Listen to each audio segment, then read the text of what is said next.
Hello, little man. Boy, I sure heard a bunch about you. See, I was a good friend of your daddy's. We were in that Hanoi pit of hell over 5 years together.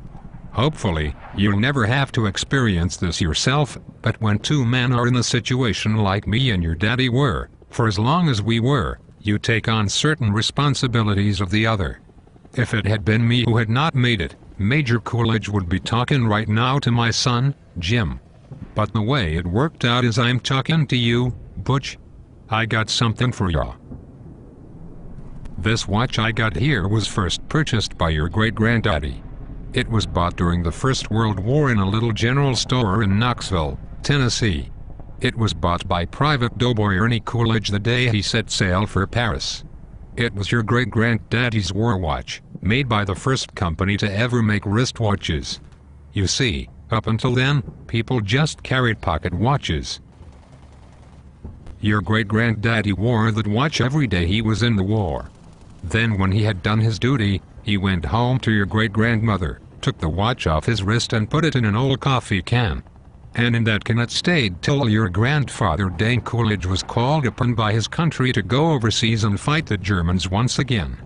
This time they called it World War II. Your great-granddaddy gave it to your granddad for good luck. Unfortunately, Dane's luck wasn't as good as his old man's. Your granddad was a Marine and he was killed with all the other Marines at the Battle of Wake Island. Your granddad was facing death, and he knew it. None of those boys had any illusions about ever leaving that island alive. So 3 days before the Japanese took the island, your 22-year-old grandfather asked the gunner on an Air Force transport named Wanaki, a man he had never met before in his life, to deliver to his infant son, who he had never seen in the flesh, his gold watch. 3 days later, your grandfather was dead. But Wanaki kept his word. After the war was over, he paid a visit to your grandmother, delivering to your infant father his dad's gold watch. This watch. This watch was on your dad's wrist when he was shot down over Hanoi. He was captured and put in a Vietnamese prison camp. Now he knew if the gooks ever saw the watch it'd be confiscated. The way your daddy looked at it, that watch was your birthright. And he'd be damned if any slopeheads were gonna put their greasy yellow hands on his boy's birthright. So he hid it in the one place he knew he could hide something. His ass.